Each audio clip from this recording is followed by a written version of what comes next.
Olá, pessoal, mais um episódio do Pod Gi. Esse episódio é voltado para nós mulheres, né? Algumas vítimas de violência doméstica, outras não, mas eu quero me apresentar. Meu nome é Girlei Marconi, sou mãe, sou esposa, sou avó da Alicia e sou guarda civil metropolitana. E hoje nós estamos aqui com dois fenômenos, né, de empoderamento, de grandiosidade, são mulheres vitoriosas, né? Temos aqui a Rita de Cássia. A Rita de Cássia tem 23 anos de guarda civil municipal de Serrana. A Rita tem uma bagagem enorme, pois já foi comandante naquela cidade, comandante da guarda, é inspetora, está à frente da Patrulha Maria da Penha. Seja bem-vinda, Rita. Obrigada. Estamos aqui também com a Verônica. A Verônica tem 30 anos de guarda civil metropolitana, já atuou em vários setores da guarda, inclusive na Casa Abrigo, né? Sim. E nós trouxemos aqui para vocês um pouco da bagagem de cada uma delas. Seja bem-vinda, Verônica. Obrigada, Julia. Eu que agradeço o convite. E assim, nós trouxemos isso para vocês entenderem que a violência também afeta nós de farda. Nós três somos GCMs, né? E voltando aqui para Cássia. Cássia, como que foi estar comandando a guarda de Serrana, onde o patriarcado, o machismo impera ali? Conta para nós um pouquinho da sua história à frente do comando da guarda de Serrana. Como você bem disse, né?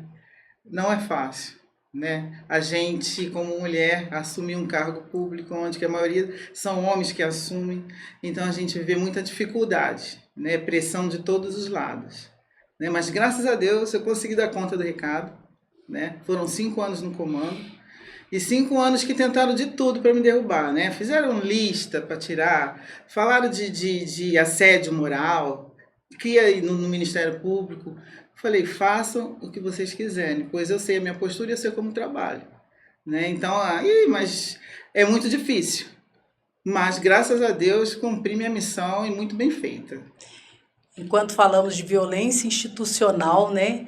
Temos aqui também a Verônica, 30 anos na profissão, né? E que vivenciou também uma história de violência voltado às drogas, no casamento. Conta um pouquinho para nós, Verônica, da sua história na sua casa, na sua residência. Então, eu aos 13 anos de idade vim de São Paulo para cá. Meu pai ele veio com essa ilusão de que aqui ia dar tudo certo. E viemos para casa com a cara e a coragem, não conhecíamos ninguém. E logo que viemos para cá, minha mãe adoeceu. Com 13 anos, comecei a trabalhar cedo também, eu e minhas irmãs, nós somos em 4 irmãos, eu e mais 3. Começamos a trabalhar e com 14 anos eu conheci o pai dos meus filhos, né? Que na época também era novo, mas também era um menino trabalhador, estudioso, porque nós nos conhecemos na escola. E no decorrer, né, da minha vida, entre os 14 que eu estive com ele, até os 18, quando a minha mãe ainda estava viva, porque a minha mãe adoeceu por conta de uma cirurgia errada, e aos 18 anos, quando eu tinha 18 anos, ela veio a falecer. E nesse meio tempo, dos 14 aos 18, né, que eu estava com o pai dos meus filhos, estava tudo bem, até que com 17 anos de idade, ele foi passear com o irmão e um amigo do irmão e conheceu o crack, que na época era uma droga assim que ninguém conhecia. Era uma droga, né, ninguém sabia, mas assim, né, ninguém que eu falo não era divulgado, ninguém sabia o que era realmente. Mas quem é usuário de droga, né, já sabia. O irmão dele também tinha experimentado, porém o irmão saiu. Esse rapaz que apresentou no decorrer da vida também já faleceu, porque bateu de moto. E ficou essa questão do pai dos meus filhos que não conseguiu, né, sair do crack. Ele não experimentou droga nenhuma, experimentou direto o crack. E é aquele negócio, de primeira já viciou. Então ficou um ciclo na minha vida de altos e baixos terrível, terrível. E essa questão assim da violência em si, sobre agressões, nunca existiu.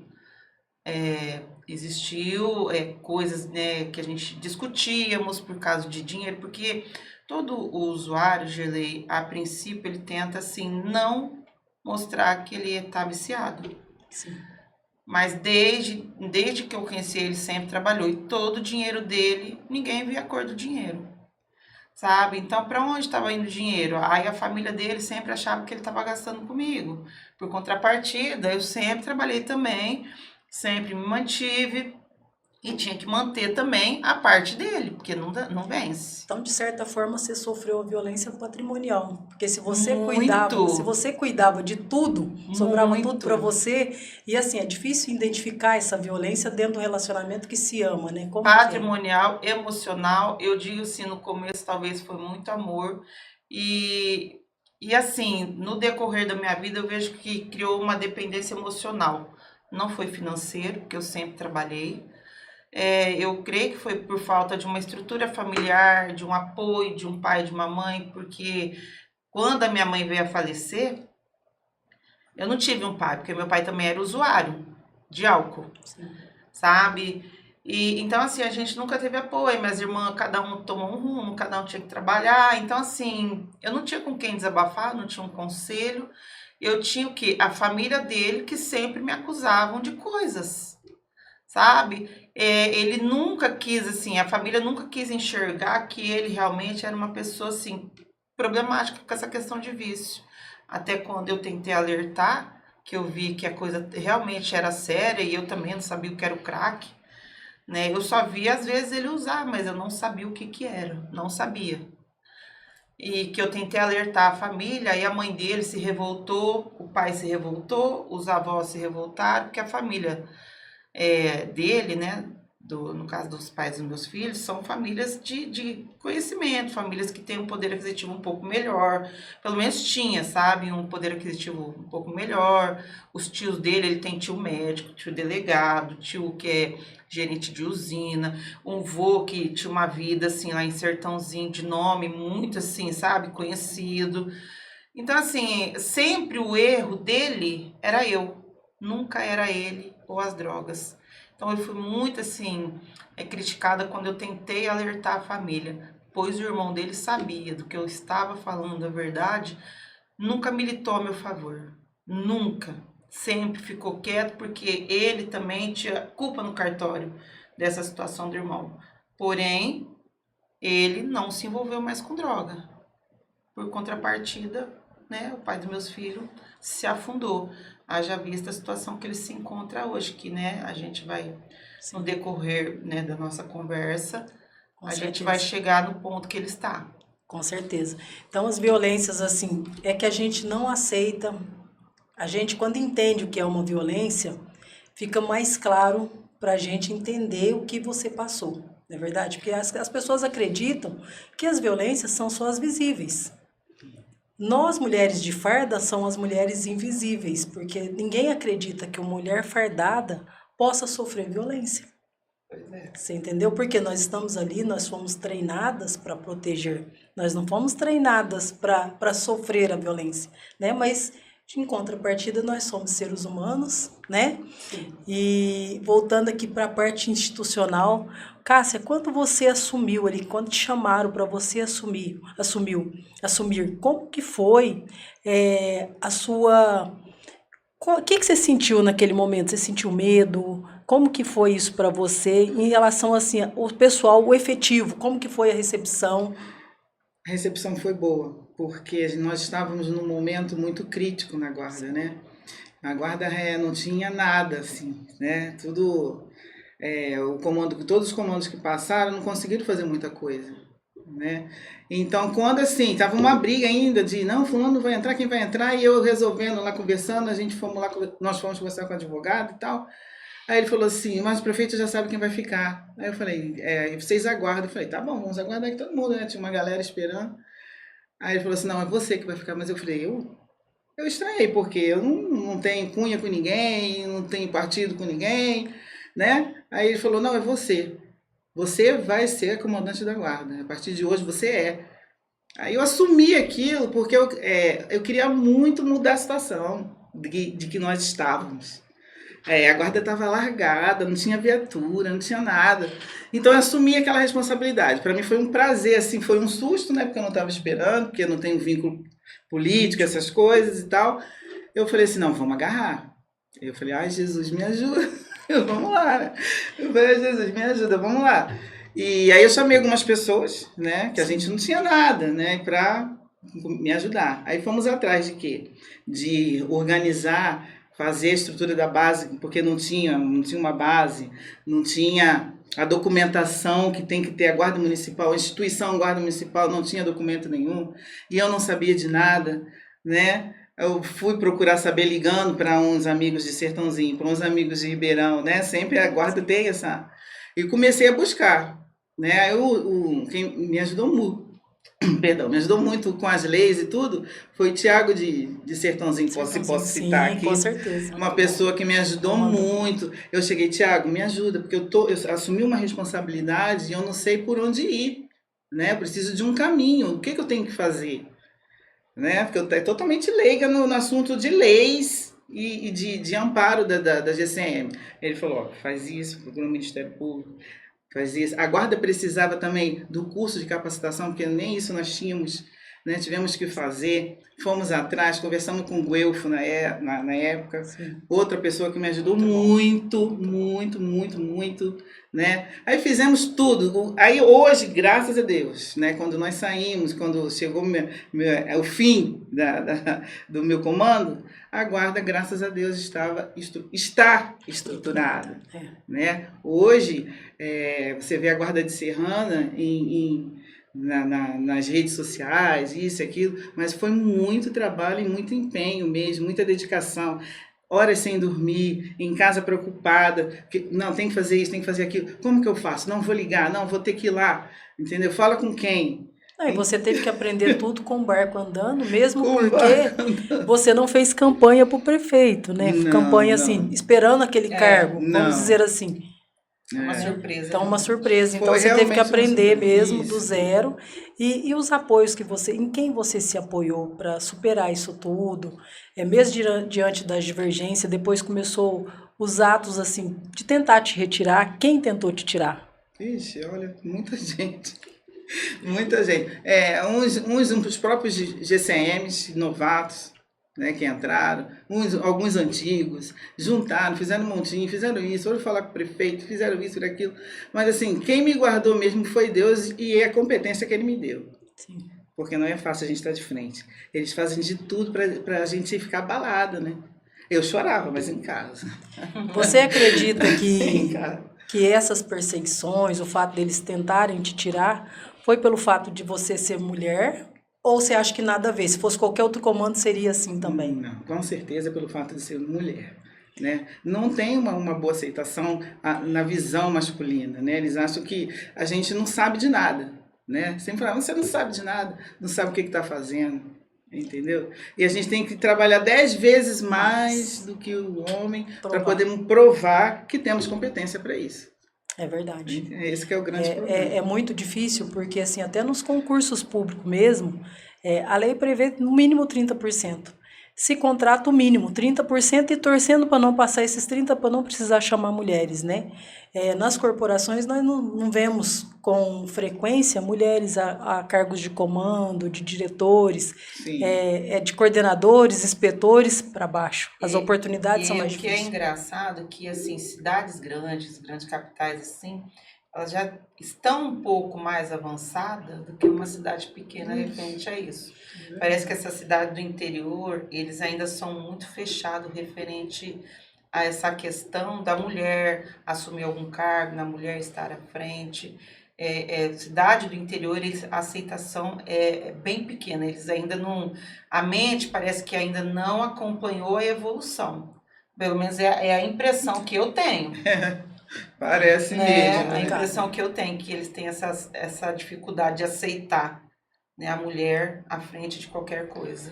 A gente sabe que a mulher é massacrada há muitos anos, né? É verdade. Falando assim, eu lembro da minha avó falando comigo, né? Olha, minha filha, a mulher tem que fazer isso, isso, tudo porque agrada o seu marido.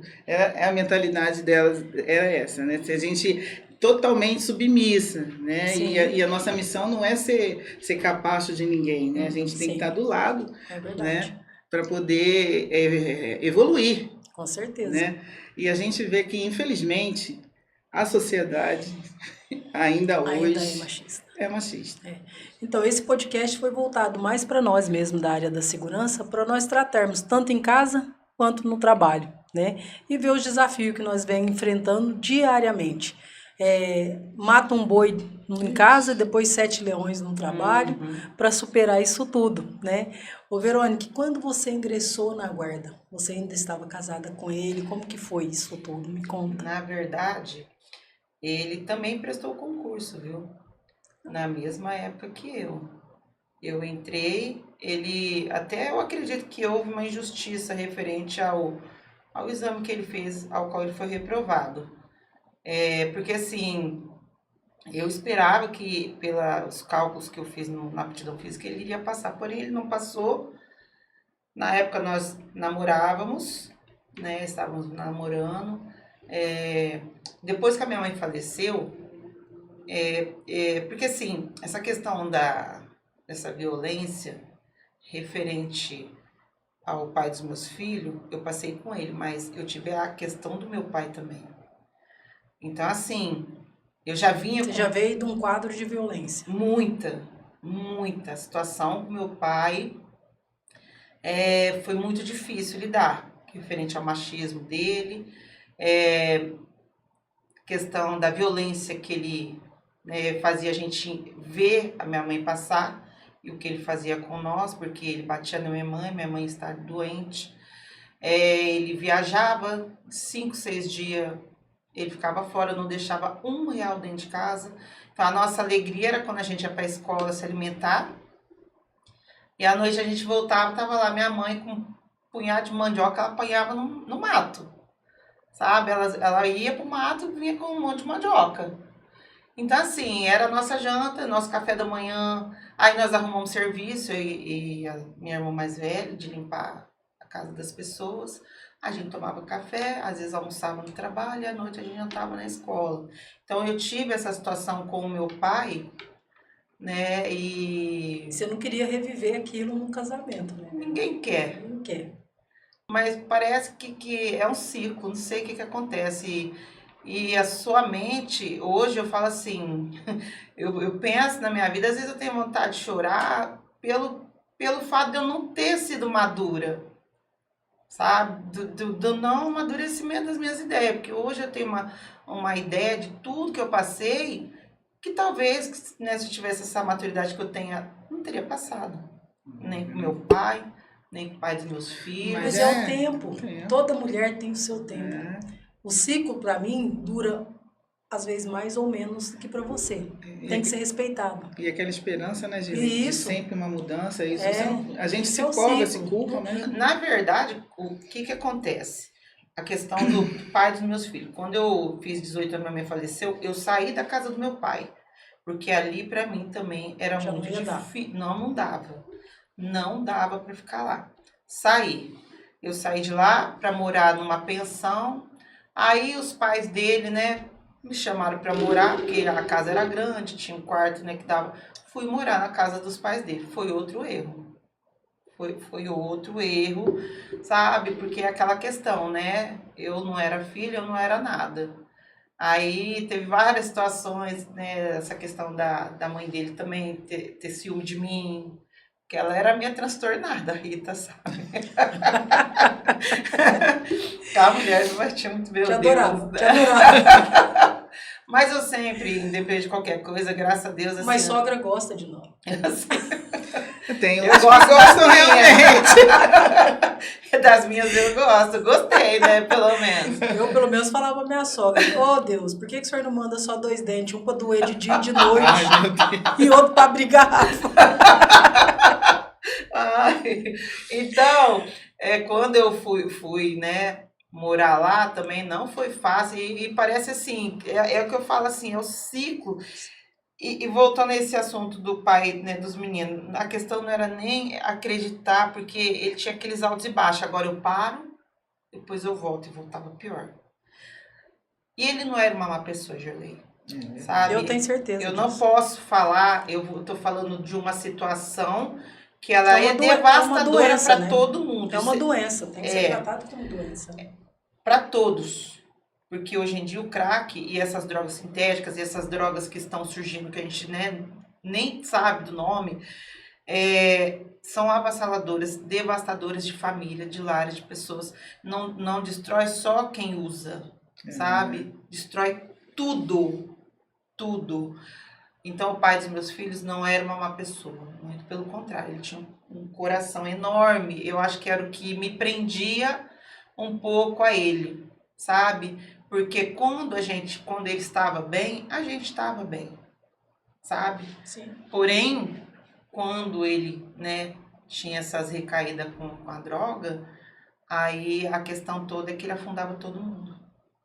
Aí, o que acontece? O viciado em crack, ele não tem sentimento. Por isso que se eu falar, matou pai, matou mãe, matou a avó, que viveu com a avó, e dá aquela. Aí a pessoa, quando ela sai daquela crise de abstinência da droga, aí ele cai em si. Porque se ele tiver em abstinência da droga, ele vai fazer besteira, porque ele não tem sentimento nenhum. Então é nesse ponto que é ruim, sabe? Então assim, a gente vai protelando, porque nessa época a gente não era casado, e eu tive uma situação também que uma das minhas irmãs também começou a querer se envolver com droga, e ela sabia, o pai dos meus filhos, no caso, Sim. tinha esse envolvimento. E a minha irmã uma vez recebeu um convite para ir para a igreja. E ela foi. Ela gostou da igreja, ela sabendo da situação que eu passava com o pai dos meus filhos, falou, Fia, por que você não chama o fulano para ir na igreja? E eu chamei, sabe? E na ocasião a gente nem estava junto, porque ele estava numa fase que ele estava tão doido, sabe? Que essas fases de doideira a gente tinha que largar, sabe? Não tinha como suportar. Não dava. Não dava. Não dá nem para explicar. Não dava, sabe? Porque assim, ele me deixava completamente sem dinheiro, eu cheia de dívida, porque as contas eram tudo no meu nome. E assim, o meu erro foi sempre acreditar nas lágrimas dele, porque menina, mas como chorava bem. Juro, aquilo era comovente. E eu até vejo que talvez existia uma sinceridade. Na verdade, é porque você gostava muito e acreditava na família. Hoje eu não acho que é gostar, é falta de gostar de mim. Não, sim, hoje mas na vejo. reestruturação da família. Mas naquela época eu não tinha família com ele. Não tinha. Ah, não tinha os meninos? Não tinha os meninos. Eu chorava tão bem. Sabe? O artista. Eles se tornam a maioria dos viciados para conseguir isso, assim, ao longo, depois a gente vai vendo que as histórias se repetem, sabe? As pessoas sempre vão chorar para te comover, porque é que nem uma criança birrenta, ela sabe o seu ponto fraco. E ele se torna esse tipo de pessoa. Ele conhece o ponto fraco daquela pessoa. E o meu ponto fraco era esse, toda vez que vinha, chorava, se arrependia. E ficava realmente um período sem, sabe? E é aquele negócio, eu poderia ter aberto, enxergado isso antes, aí tá, veio essa questão da igreja. Ele foi, gostou da igreja, o pastor da igreja ajudou muito ele também, ele começou a fazer a obra, tal, né? Resumidamente, foi pro Rio de Janeiro, ficou lá um tempo, ótimo, voltou impecável, casamos, sabe? Tivemos o nosso primeiro filho. Aí montamos uma academia. Na época eu já era guarda, né? Fiz o concurso, passei. Graças a Deus, eu falo assim, ó, depois de Deus no céu, o nosso trabalho é nosso porto seguro. Pelo menos para mim, foi o que me manteve de pé até hoje, né? Sim. E montamos uma academia e aquele negócio, o usuário ele é doente pro resto da vida. Você não pode ter os mesmos hábitos, as mesmas amizades, a sua vida ela tem que mudar. Aí eu engravidei, tive meu primeiro filho e com 2, 3 anos, ele teve a recaída. Teve uma recaída, menina de Deus, aí vira de novo aquele ciclo, que ele recai, aí chora, aí já piorou a história, porque tem um filho. Aí piora. Aí, por contrapartida, tem a igreja. Porque a igreja, ela é contra, não é que é contra o divórcio, tem alguns conceitos na Bíblia Sim. que eles querem, assim, ao máximo lutar pela família. E eu nem acho errado. Porém, a minha situação é um pouco diferente, né? Seria um pouco diferente. Porque toda vez que eu decidia pôr um ponto final realmente, que eu queria caminhar minha vida, não ia. Minha vida não ia, porque aí ele voltava... Porque esses rios de lágrima dele, chorando, aí o meu filho, assim, de ver aquela situação dele indo embora, dele voltando, ele chegou a ter crises convulsivas, porque ele era muito apegado ao pai. Aí fica tudo mais doloroso. A sua Verônica, que assim, decisão você já estava na guarda nessa já. época. Como que era para você sair de casa, saber que tinha uma pessoa usuária, com criança, colocar farda e sair para proteger? Como que você se sentia nisso aí? Como que era a sensação? Qual que é o universo de sentimento? Como que é isso? Como que você Girlei, explica isso? não tem uma explicação assim. Não tenho. Me lembro que eu sempre eu procurei desempenhar o meu trabalho de uma forma a não misturar minha vida pessoal. Tanto que a minha vida pessoal ela foi ser exposta realmente dos tempos para cá. Porque tinha um mix de emoção aí também, né? Muito, muito, sabe? É muito mesmo. Então, assim, a gente tem que segurar o rojão. Não é fácil. Você vestir aquela máscara de que tá tudo bem, não estando, Sim. sabe? Tem uma pessoa aqui na guarda que ele foi um pilar para mim, foi um amigo. Eu não vou falar pai não, sabe? Mas ele foi um amigo e é uma pessoa que eu vou levar para minha vida. Não vou citar o nome dele, não é o caso.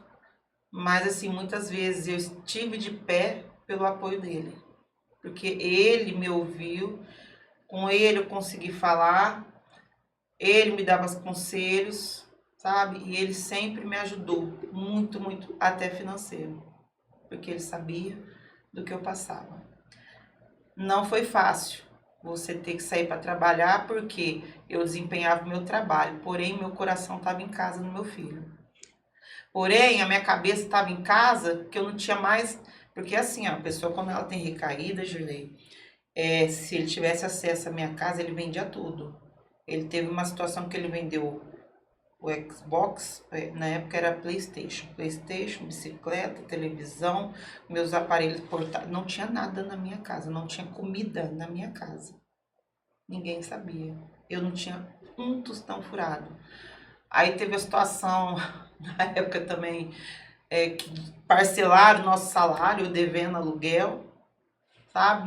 Não tem um pai, não tinha um parente, nada para me ajudar. E a família dele também nunca me ajudou. Nunca. Eles me acolheram na casa deles, sabe? Mas eu ajudava, sempre ajudei financeiramente lá. Nunca me reconheceram, nunca. Sabe? E até hoje nunca reconheceram o que eu fiz pelo filho dele, né? Seu Deles, no trabalho caso. foi, né?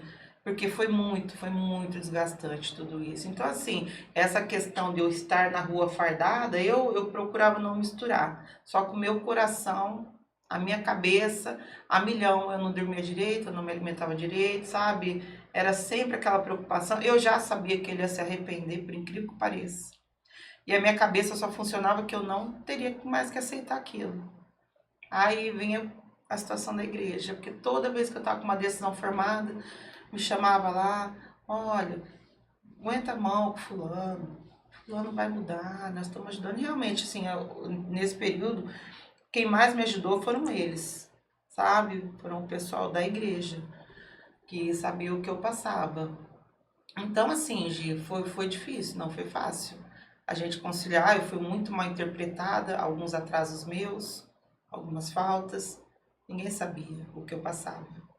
Sabe? Ninguém sabia. Então eu fui muito mal interpretada na guarda. E não Então, tinha com o que falar. Até que um dia por conta de um relatório de um chefe, porque eu tive uma situação assim, em trabalho, né? Eu tinha que sair do meu posto, que eu deixava o meu filho em casa, ele acordava, já tinha o café da manhã dele, né? Aí eu saía na hora do almoço do lugar que eu estava para levar ele para a escola. Porque daí dava o tempo de eu voltar para casa buscar na escola. Então eu tinha que levar ele para casa, dava almoço e levava para a escola. Uma pessoa viu eu passando, fez um relatório. Fez um relatório, chegou no comando, mandou o comando tomar providências. Essa pessoa que sempre me ajudou viu, chegou no comando, falou: comando, ela tá com esse problema assim, assim, assim. Tô expondo a situação dela aqui sem o consentimento dela. Ninguém sabe o que ela tá passando, mas eu sei. Então, se o senhor puder chamar ela aqui para conversar. E foi assim, cheguei lá, passei minha situação pro comando, falei: eu realmente estou fazendo isso, a minha necessidade é essa. Aí eu rasguei meu coração pro comando da época, falei: eu tô passando por isso, isso e isso, eu preciso de horário de almoço, porque meu filho fica sozinho lá em casa e eu não tenho o que fazer. Aí ele pegou, rasgou o relatório, falou: continua fazendo isso então, até você acertar a sua vida. Você vê a situação, né? Um relatório foi para realmente prejudicar você. E deixa eu te falar, eu tentei reaver conversando com essa pessoa que fez o relatório. A pessoa simplesmente me ignorou. Porque assim, na época eu fui aos prantos. Mas eu não fui chorando, pedindo nenhum favor. Eu queria pelo menos que a pessoa me ouvisse. Sim. E naquele momento a pessoa simplesmente só batia a caneta assim, parecia que eu era um fardo ali, sabe? É aquela questão, como eu já estava sendo mal interpretada por algumas coisas, aquilo, ela só acrescentou a vontade que ele tinha de me punir. Sim. Então, assim, aí teve essa situação, esse comandante foi um pai para mim, um pai. Foi uma pessoa maravilhosa, porque aí eu consegui, assim, ter um respiro, porque eu tava tão sufocada, Que aí juntava tudo, o medo, a o única desespero, vontade que eu né? nunca tive era de morrer. Porque eu sabia que a minha missão aqui na Terra, eu tinha que cuidar dos meus filhos. Do meu filho, na época que eu só tinha um. Sabe? Então, assim, foi o momento mais difícil que eu passei, né, na GCM, né, referente a trabalho. Foi nessa questão quando... Não, e eu vendo você contar isso, né? Acompanhando até os dados do Anuário de Violência Pública, não sei se vocês viram, saiu em junho. E o índice de violência, de suicídio na área de segurança é o triplo maior do que na sociedade normal. Por quê? Porque não tem esse olhar, não tem a escuta, não tem o companheirismo, a vontade de ferrar, né? Muitas vezes não é de escutar, né? A Eu competitividade, vi isso na né? pele. E aí você vê que na área da segurança nós somos mais oprimidos, né? Muito. Porque junta vergonha, você tá fardado, armado, você não pode se expor. Você não pode ficar à exposição ou se dar o luxo, vamos E supor. tem essa questão da vergonha, viu? Sim, É vergonhoso. a exposição. É vergonhoso porque É como vergonhoso. que pode? E mais vergonhoso era quando eu voltava. Vocês não têm ideia. Eu imagino. Como era ruim pra mim. Como parecia que eu ficava assim, eu me sentia a pior pessoa do mundo quando eu voltava. Tanto que teve essa última vez que eu já estava assim, sabe? Que ia ser a última vez que eu daria a oportunidade para ele. Porque assim, ele por conta própria. Aí teve uma situação que uma GCM estava lá em casa e ela viu eu botando ele para fora. Ela não entendeu nada. Eu falei: ó, fulana, eu tô passando por isso, isso e isso. Ela: ai, Verônica, nossa, que situação. Eu falei: pois é. Eu falei: mas não, né, não explana pra ninguém sabe o que tá acontecendo, isso, aquilo, outro. E eu botei realmente ele pra fora e ele foi atrás de ajuda sozinho. Ele ficou acho que 8 meses dentro de uma clínica, se tratou nessa clínica e voltou, né, a me procurar. E eu sentei com ele, com a família dele, falei que ia ser a última vez, que eu ia assim. Aí você já tinha o segundo filho. Não, Não? não tinha. Aí eu, né, eu conversando com ele, com a família dele, falei, bom, se você acha que você está recuperado, falei, vai ser a última vez. E eu espero que dessa vez, sabe, você não fale com você, nem com a sua família, porque tem o seu filho que sofre, tiver assim. E o meu filho não entendia. E eu nunca explanei pro meu filho a situação do pai, só que ele percebia. E ele viveu muito bem durante 14 anos. E dentro desses 14 anos, tivemos o segundo filho. Foi na onde ele arrumou um serviço. Sim. Eu vim trabalhar pro noturno para ele poder ter uma vida diurna, porque ele, pelo porte físico dele, ele arrumava muito serviço na área de segurança à noite. E não, ele não ia poder. Então eu inverti as coisas. Eu vim pro noturno trabalhar à noite para ele poder trabalhar de dia. E ele realmente, né, começou a trabalhar nessa área da segurança, de vigilante, numa empresa. Aí, com o passar do tempo, ele passou a ser tipo um líder ali, depois ele passou a ser o coordenador. O coordenador. Então, assim, nós vivíamos bem dentro desses 14 anos que ele estava bem, tá? Vivíamos bem, posso dizer assim, ó, não mais como marido e mulher, talvez como dois amigos se respeitando, sabe? Tendo respeito, carinho pelo outro. Mas assim, a gente já estava meio desgastado no nosso relacionamento. E ele se apaixonou por uma outra moça. Até aí, tudo bem, ele tomou a decisão né, de seguir a vida dele. E foi seguir a vida dele, casou com essa moça.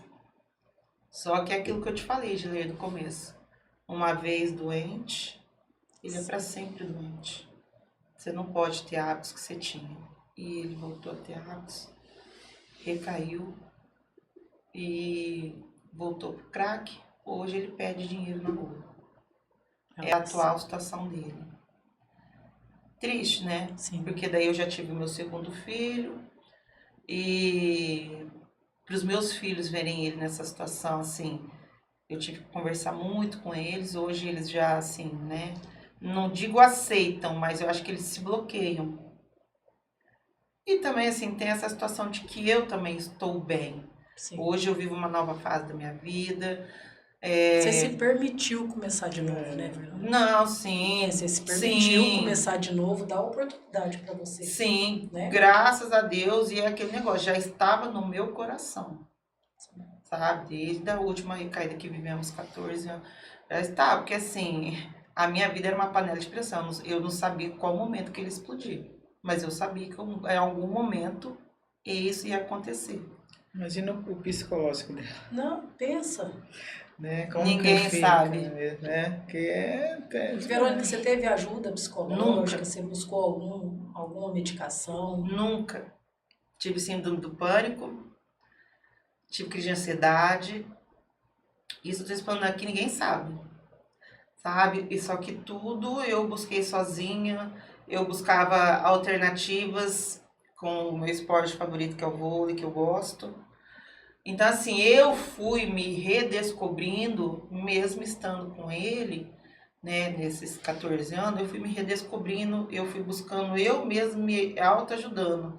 Mas as crises de ansiedade eram horríveis. Eu estava na casa da mulher. Sim.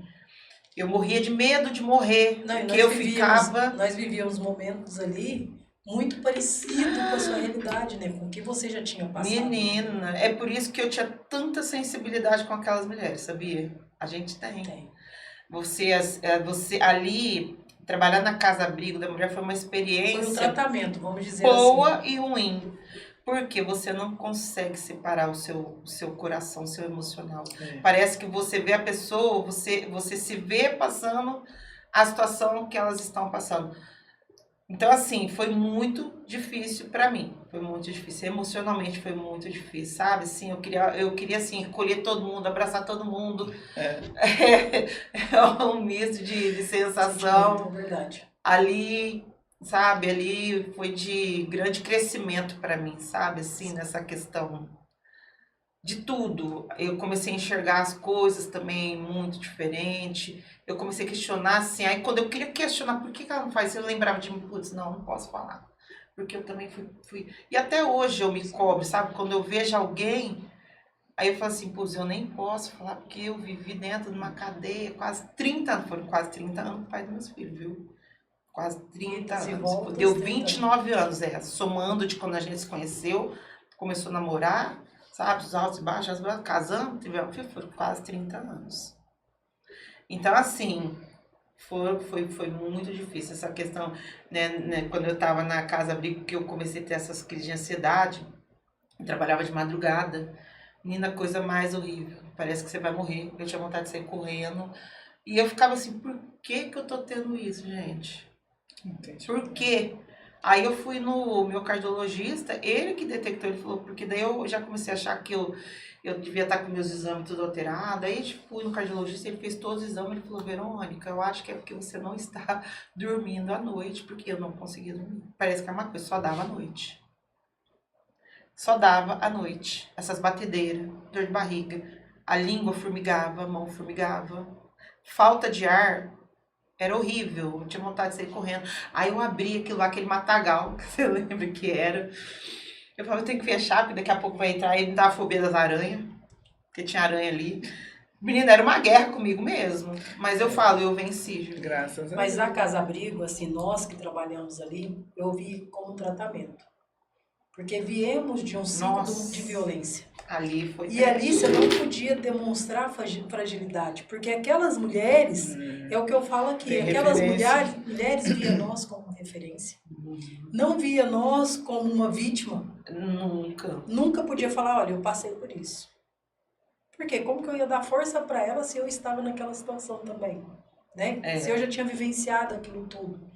Então eu acredito que foi um tratamento mesmo. Não, pra mim foi. Né?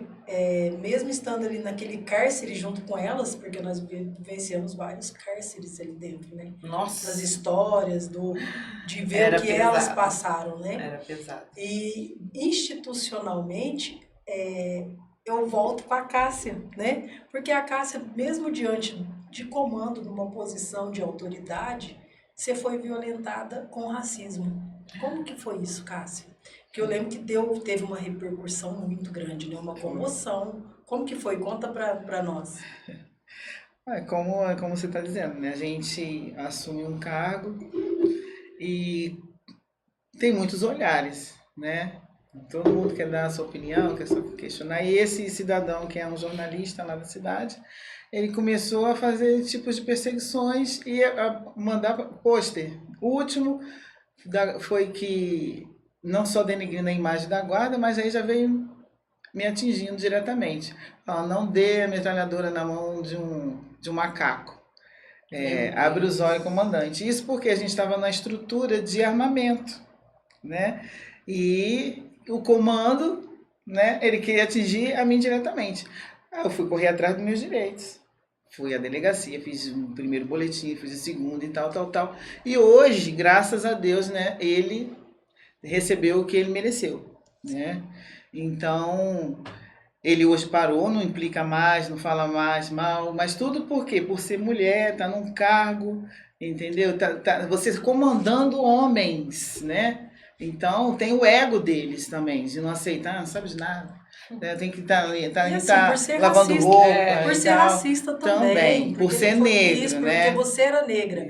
E eu lembro que naquela época desse post, um período antes, teve um evento, né, que nós reunimos várias mulheres. Quantas mulheres foram? Aquele foi o primeiro encontro das GFENs, né, que nós tivemos legal. ali. E várias mulheres chegando armadas, de romo, uma romo só de mulher. Foi um momento único aquele, né? Foi. Eu acho que mexeu com a estrutura dele. Mexeu, e com a cidade inteira, porque ninguém esperava essa proporção de mulheres ali. Vai falar, vai ser um evento que não vai dar nada, ainda mais só para mulheres. Sim. Eu falei, gente, vai vir muitas mulheres. Então vieram 180 total. Nossa. 180, graças a Deus. E ficou marcado, né? Porque a gente trabalhou muito para isso, né? Tava junto da equipe me ajudando, tava a Patrícia, a Helena, que me ajudou muito também. A gente correu atrás de lembrancinha, correu atrás de muita coisa, mas só nós mesmo. Não vinha ninguém de fora, não vinha nenhum homem para ajudar. Ninguém se voluntariar, nada. Então foi na marra, na garra, mas deu tudo certo. Né? A gente não costuma assim, nós mulheres, né? Eu acho que em termos gerais, todas nós como a gente pega uma função, uma missão, você tem aquela coisa de cumprir, É verdade. né? Pode ser o custo que for, você vai se virando, mas você consegue aquele objetivo. Porque você não desiste, não desanima. Isso vem de casa também, né, Verônica? Isso vem de casa. Né? Minha mãe sempre foi uma mulher lutadora. Né? Então, isso, aí a gente passa isso. Não, vamos conseguir, gente. Vamos conseguir. Então, a gente pega aquela meta e vai embora. Como a Verônica estava comentando aí de casos de violência que ela passou, eu, graças a Deus, na minha vida de casada, não passei por por essa situação. Mas já vi minha mãe passar, entendeu? Então, Sim. isso gera em nós, assim, uma fragilidade, gera em nós Uma insegurança. uma insegurança, e que nós aprendemos a ser forte pela graça de Deus, porque aí eu vivi vendo minha mãe precisando de ajuda, e ela corria comigo na delegacia, ela corria comigo, aí o delegado falou, minha senhora, vai para casa, se fica bem com seu marido. Não tinha nenhuma Maria da Penha, não tinha nenhuma ajuda psicológica de ninguém. Então, quer dizer, aí você vê, eu como criança, eu tinha uns 7 anos, mas eu ficava olhando assim, não sabia o que eu fazia. E via meu pai, durante o dia bem, chegava já bêbado, bebida, aí era briga, confusão, e batia, minha mãe gritando, pedindo socorro. Então, eu vivenciei isso, né, na minha época de criança até adolescente. Né? Minha mãe chegou a um ponto de que nós éramos... Eu tinha uns 7, 8 anos, ela saiu de casa, abandonou tudo. Por quê? Porque ninguém deu apoio. Ia para a mãe, ó, ruim com ele, pode sem ele. Ia para o irmão, mano, eu não posso, porque é meu isso, meu aquilo. Eu ia para o outro, ela falou, meu Deus, eu não quero ficar apanhando. Cara, você sabe o que é engraçado isso tudo? Você me fez lembrar a situação que a minha mãe passou. Quando a gente veio para cá também, e a minha mãe uma vez teve que sair às pressas de casa, fomos se abrigar na casa de uma amiga da minha irmã. Aí nós fomos orientadas, né? Aí na delegacia da parte. E meu pai das agressões, minha mãe doente, ele agredindo minha mãe, deixando a gente passar necessidade. Chegamos lá, Julie. A mulher ouviu a minha mãe, ela falou assim, mas quem me garante que a senhora não precisa de passar tudo isso? Ai, meu Deus. A minha mãe ainda foi maltratada pela delegada. Isso acontece ainda. Mas né? acontece. Pela delegada. Naquilo pra minha mãe foi o fim. Sabe o que ela fez? Pôs o rabinho no meio da perna e voltou pra casa do meu pai. Porque você volta pra onde então, você não tem pra onde ir. E por isso, Verônica, assim, que hoje eu, nesse trabalho do Guardião Maria da Penha, eu me empenho em não deixar essas mulheres assim vazias. Quando elas me relatam ainda que aconteceu algum tipo de violência nesse tipo de chegar na delegacia, acontecer isso, quer dizer, eu faço meu relatório, envio para o Ministério Público e mostro para ela que ela está sendo acolhida, entendeu? Porque nós vemos que hoje, o que minha mãe não teve na época dela, né, o que a sua não teve, hoje elas têm. Porque assim, existe uma diferença, e você está à frente disso, você vai saber do que eu vou explanar aqui agora. De uma situação da pessoa que quer recomeçar e não tem por onde. Isso. E daquelas que vivem uma dependência emocional. E não é só emocional. Sim. Porque o debate, Verônica, as mulheres falam assim, ela está num ciclo de emoção, de tensão. Quando reconcilia, passa pelo aquele ciclo da violência e ele se reconcilia, que nem você viveu com 14 anos, foi os melhores momentos da sua vida com ele. Foi. Você teve um segundo filho, você estava no ciclo da lua de mel. Você não achou que isso ia se repetir? Vamos dizer assim. Sim. Porque você sonhou com uma família, você tinha a sua família, ele não estava fazendo. Na verdade, eu vivia meio tensa com essas você vivia medo. Tensa, eu vivia, não vou mentir, não. Mas foi os melhores momentos da sua vida. Você não se via largando dele naquele momento se ele permanecesse sem usar. Sem ser usuário, entendeu? Sim. Então, essas mulheres, quando elas chegam no ponto de ser agredida ao extremo, elas perdem a identidade. Porque elas estão na fase do isolamento. Elas estão na fase de não ter mais amigos próximos. Não tem para onde ir. Nem sempre a dependência financeira, que igual no teu caso você trabalhava, ela se perde a identidade. Você tem que aprender a recomeçar. Aprender a se redescobrir. Que nem, o que te dava força? Para você se redescobrir, você foi pro vôlei. Teve um renascimento, vamos dizer assim, né? Não, eu tive assim, várias situações que eu quis Só que é aquela questão da fragilidade, você ouve muitas pessoas que eu quero dizer, assim, naquela época o meu ciclo era o pessoal da igreja. Sim. Então, assim, hoje eu consigo tomar decisões sem ouvir as pessoas. Então, mas é Eu identidade. consigo ter uma coisa assim, chama-se a racionalidade. Eu consigo raciocinar, racionalizar tudo que eu tenho, assim, pôr em ordem, tomar as minhas decisões. Hoje ninguém toma Então, decisão mas por por mim. que eu falo identidade? Quando você busca a aceitação de alguém, você não tem parâmetro.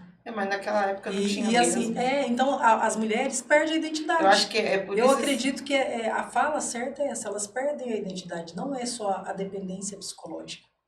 A identidade mesmo, de depender da opinião do outro, o que você acha? Se eu tivesse, talvez, procurado um psicólogo na época, talvez eu teria, assim, me fortalecido e me redescoberto bem Com antes. certeza, com certeza. Sabe? São tudo coisas que eu, ao longo do, né, que eu vou pensando, vou matutando, o porquê que a gente aguentou, eu aguentei tanto, porquê que as pessoas às vezes falam assim, mas você tinha que passar. Eu falei, não, eu escolhi passar, que a decisão era minha. Sim, com certeza. Então, eu escolhi passar.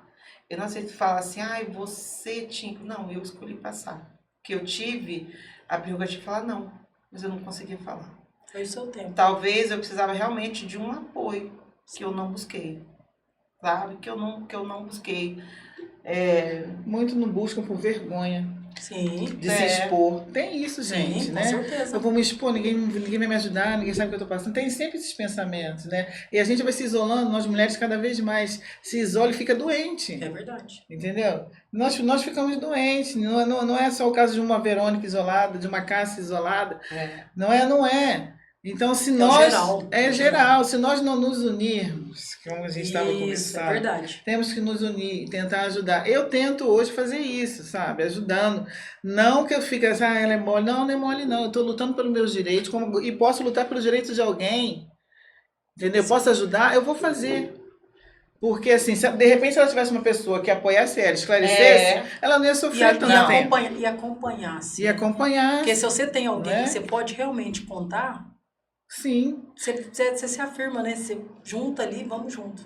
Pelo que eu falo, igual na épocas passadas, igual eu estava falando da minha mãe. Se ela tivesse alguém que apoiasse ela não ia sair de casa, largar 3 filhas em casa, sem andar na rua desesperada, procurando ajuda, sem ter. Sim. Entendeu? É verdade. Não ia fazer isso. Não. Por quê? Porque fala assim, não, eu tô apoiada. E é engraçado que quando a pessoa toma essa decisão de sair por si própria, de repente, fazer igual a minha mãe fez. Minha mãe também fez. Pegou a gente e foi embora. Ela pegou 6, a minha deixou. Então.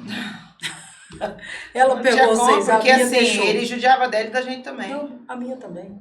Mas assim, ou eu sobrevivo, E você vê que o machismo é tão ou grande eu que morre todo mundo. que a única pessoa que o meu pai não judiava era do meu irmão. Era o meu irmão. Aí meu irmão ele levava para restaurante, levava para viajar com Então ele. já é uma diferença, né? De sexo, de gênero. Gente, e assim, esse podcast eu acho que tinha que durar umas 12 horas, né? Porque temos tanto assunto que já se passou praticamente 55 minutos. Meu Deus do céu. Né? E temos 30 anos de história para contar, 23 anos de história para contar, né? A Verônica salvou uma criança junto com o parceiro, né? O GCM Dias também. E eu vou falar dessa situação sobre essa questão da violência no trabalho, né, nessa institucional, violência que eu sofri quando eu tive essa questão do... Então você fala, porque nós já estamos com o tempo exprimido e não deixa de falar sobre isso não, porque esse podcast esse eu faço questão de falar. Realmente é para as mulheres que não têm voz, aqui é o espaço de fala mesmo. E eu faço questão de falar, foi uma coisa até muito bonita, eu e o parceiro, né, à noite, fomos trabalhar, aí a avó da criança, eu achei até que era a mãe da criança, quando emparelhou o carro com a viatura, pedindo socorro, o parceiro já desceu, pegou a criança no colo, e sabe, naquele afobamento eu já peguei a criancinha também, comecei a fazer, né, as massaginhas nela, a criança tinha 15 dias. A criança me parecia uma flor desabrochando de roxo, ela começou a ficar rosinha. Aquilo me deu um alívio, só que o neném não chorava, tudo. Aí fomos lá pra Vila Virgínia, Para a UPA da Vila Virgínia. E chegou lá, deu 2 aspiradinhas, a criança chorou. Foi a coisa mais linda. Sabe? Foi uma ocorrência que os nossos coordenadores na época chorou, a gente chorou, o pessoal que estava lá também aguardando, o pessoal da UPA também, todo mundo chorou. Foi muito bonito, sabe? Aquela emoção. Aí eu cheguei em casa, né? Ia fazer o relatório, eu ia descansar, né? E depois fazer o relatório.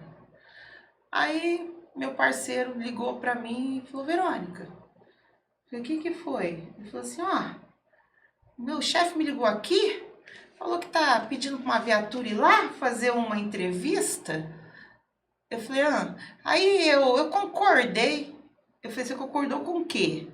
Ele falou: não, porque ele falou assim que vai mandar a Romo ir lá dar entrevista dessa ocorrência nossa. Eu falei: você concordou dele autorizar ir lá numa ocorrência que é nossa? Eu falei: eu não concordo. Tá certo. Eu falei pra ele: eu não concordo. Ele: mas agora já foi? Eu falei: pois é. Eu falei assim: infelizmente ninguém me ligou. Aí, a guarda que ia na ocorrência me ligou. Oi, Verônica, tudo bem? Eu falei: tudo bom. Eu tô te ligando, né, porque eu recebi uma determinação do nosso chefe aqui, de estar indo nessa entrevista, sobre a ocorrência que vocês pegaram desse plantão. Então eu tô te dando ciência, né, pra você não ficar triste. Eu falei: não, triste não. Eu falei: primeiro que ordens absurdas não se cumprem. Eu falei: a ocorrência não foi de vocês. Lógico. Falei pra ela, eu falei: mas se, né, você recebeu uma ordem, você vai. Eu falei: porém, eu não iria. Nem eu. Ponto. Chefe nenhum me ligou, tá? E sendo que eu era encarregada da viatura. Então, gente. Ninguém me ligou para mim, e isso é uma violência, claro, institucional. Sim.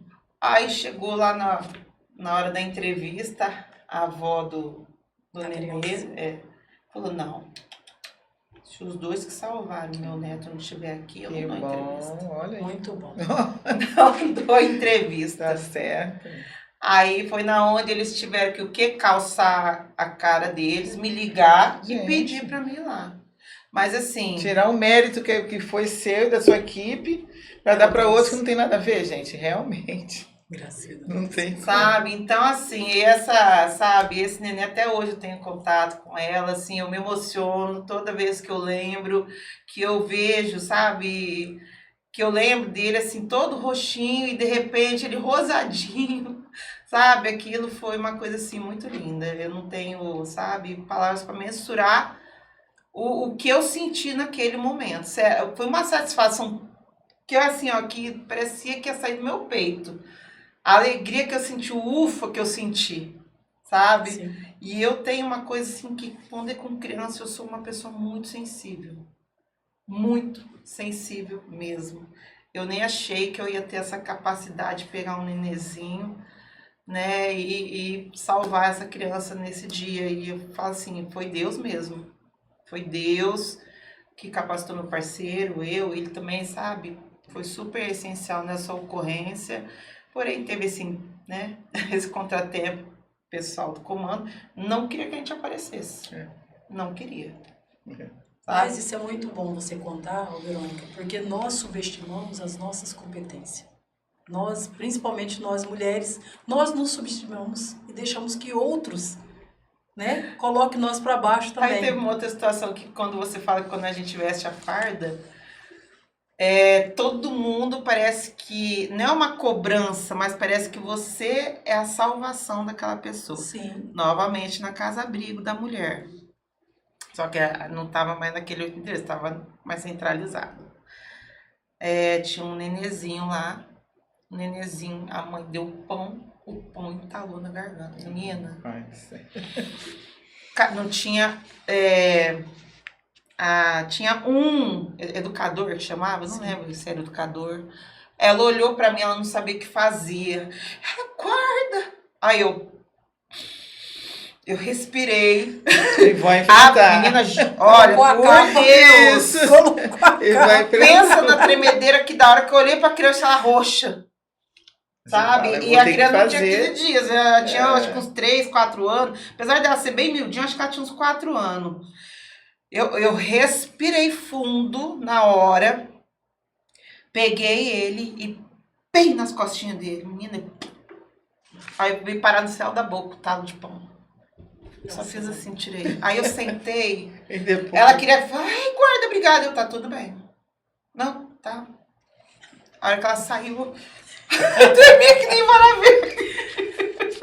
Eu falei assim, mas nessa hora, se você não respirar, você não desempenha. Eu tenho várias situações, né, referente a essa questão de quando é com criança, né, e parece que é uma coisa que me chama, né, a criancinha que estava afogada no balde também, eu dentro de um posto de saúde, acho que foi a primeira experiência ruim aqui na GCM, porque assim, ó, parece que o seu cérebro já trabalha que você tem que sair de casa para atuar na rua, com várias situações. Mas é a realidade. É verdade. Porém, quando é com criança, gente, assim, é uma coisa que eu não sei responder, mexe, me abala de um tanto.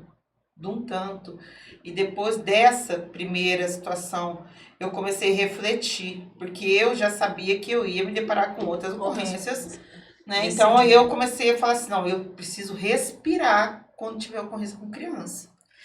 Sabe? Essa criança é rápido. Não, eu tô lembrando só do negócio que você tá falando aqui. É rápido. De ocorrência, né? Ela tá falando de ocorrência de criança. E nós, mulheres, não sei se já aconteceram com vocês, provavelmente aconteceu. Quando tem ocorrências, assim, que por exemplo, de briga em família, né? Violência doméstica e tal. Os homens, eles vêm direto para nós, que somos femininas. Eles não vão atrás dos outros. Eu passei várias situações que todos eles vieram para me agredir. Eu falei, opa, pensa 2 vezes. Pensa 2 vezes. Porque assim, tendo o homem ali de frente, eles já vão para frente da ocorrência, mas não. Ele vem aqui e vem. Teve um que veio para me agredir, na época não tinha nem arma, não tinha nada. Eu falei, ele falou, veio, tacou um botijão de gás na esposa. Meu amigo correu, meu parceiro correu para ir lá defendê-lo. E ele já saiu. Quando viu um homem entrando, ele sai, né? E eu tava lá, acabando de estacionar a viatura, peguei a Tom e fui. Tonfa. Aí ele veio pra cima de mim, pra me agredir. Eu falei, tá, então vem. Falei, vem, que eu já tô te esperando. Já peguei, já virei pra dar a tonfada nele. A polícia chegou na hora. Aí ele parou. Né? Aí já teve o apoio da polícia, que também ligaram. Aí teve aquela confusão toda. Mas ele já veio direto pra tentar me agredir, pensando o quê? Que nós íamos... como mulheres, e vão fazer o quê? Vai apanhar também? Negativo. É engraçado assim, ó. Negativo. Farda, eu sou de um jeito. Sem farda, o meu filho, por 2 vezes, ele perdeu o fôlego na hora de chorar. Eu desmaiei as 2 vezes. Dentro de casa é diferente. Eu não consigo. Por Deus, é uma coisa que é forte no meu... a hora que eu vejo, já tá todo mundo me abanando. Eu não sei o que acontece. Então, assim, parece eu tenho muito, assim, receio de quando é ocorrência com criança. Essa criança que chegou no balde, eu em frente ao posto que eu trabalhava. É difícil, hein? Chegou todinha roxa. Ela afogou dentro de um balde, menina. A sorte que tinha outro guarda ali comigo, que eu não sabia, juro. Eu comecei a sapatear e gritar no meio da rua. Comecei a gritar, de ver aquela criança, comecei a chorar. Joguei minha cobertura longe. Nem parecia que era guarda. Depois disso que eu comecei a refletir sobre o que aconteceu comigo. Porque ali eu nunca esperava que eu ia ter aquela reação, né? E nem as pessoas, né? Não tinha ninguém, mas eu acho que a avó da criança, a hora que me viu o meu estado, eu acho que ela até tranquilizou. E então, assim, eu não sabia onde era o posto, não sabia onde era a urgência. A hora que eu trabalhava no posto há muito tempo. Não sabia quem estava não sabia, me deu um bloqueio. Bloqueio muito grande. Nem quando minha mãe faleceu, eu chorei tanto na minha vida. Já viu aquele desenho que você pisca, sai lágrima? Era eu. Mas a criança faleceu? Não. Tá bem. Aí ela sobreviveu, aí era pior, porque eu queria pedir desculpa, eu não saía. Não saía. Assim, eu fui embora, porque assim, por coincidência, a criança tinha 1 ano e 7 meses. A mesma idade do meu filho. Então, tudo parece que você traz para dentro de você, porque é uma carga. A criança foi socorrida, ela voltou, ficou internada. Depois de 1 semana, a avózinha foi levar a criança para me ver. Filha de Deus, e de novo, eu comecei a chorar. Eu queria pedir desculpa para a avózinha da minha situação. Ela, não, mas tá tudo bem, eu só vim te trazer para você ver que ela tá bem. Então, depois desta situação, eu comecei a me preparar psicologicamente né, para atender ocorrência com criança. Sabe? Foi por isso que, assim, toda vez eu fico, respira. Eu mesmo já começo, respira. Se policiar, Então, né? assim, A gente tem que gente, policiar. Porque as pessoas veem a gente meio que, né, você não Como pode ser referência, né? frágil. Não pode. Nosso podcast eu acho que vai ter parte 2, né? Que não deu tempo de falar tudo que tinha que falar. Desculpa, eu tomei muito Mas tempo. não tomou. Isso aqui é aprendizado mesmo. Agora eu quero que você deixe, Cássia, uma mensagem para aquelas jovens meninas, né, que sonham em ser da área de segurança, almejam em ter um cargo de destaque, né, como se diz, de comandante, de repente do secretário, né, porque eu acho que é melhor ser secretário do que comandante. Eu tenho comigo isso, né? Sendo mulher e negra, é difícil. Mas não é impossível, Não. né? Então, deixa uma mensagem para essas meninas. É o mesmo que eu sempre falo para minha filha, né, negra, que ela tinha um sonho de fazer veterinária, estudar, graças a Deus conseguiu, estudou, hoje era uma veterinária, está lutando para crescer, né? Mas já é uma veterinária. E não desanime, porque obstáculo tem. Para não desanimar, estuda e quando conseguir a oportunidade, dê o seu melhor. Entendeu? Dê o seu melhor, faça mesmo para que os outros vejam a diferença em você. É assim que a gente tem que fazer. Mostrar o nosso melhor, fazer o que tem de melhor, que vai ser reconhecido. É verdade. Verônica, nesses 30 anos, mesmo diante dos desafios, né, da vida particular, você é uma grande guarda. Eu não vou falar guerreira, porque nós não queremos ser guerreira. Não. Né? Nós queremos ser respeitadas. Só. Né? Só respeito. Respeite a minha história. Então, assim, deixe uma mensagem para aquelas mulheres que estão passando naquele momento essa situação, às vezes do marido ou do filho nas drogas, e que você que viveu e venceu essa situação, né? Dependeu de você também, mais de você do que dos de fora, mas que deixe essa mensagem para essas mulheres. Eu sei que não é fácil, Gerlei, essa questão quando envolve drogas, e eu sempre oriento todo mundo, busque ajuda. Busque ajuda, porque assim, não vai conseguir sozinho, ainda mais se você não tiver um psicológico bom. Existe uma vida fora, sabe, desse meio que a pessoa passa, sabe? E eu acho que ainda quando é com filho é um pouco pior. Sim. Tá? Porque o filho é um laço eterno, marido não.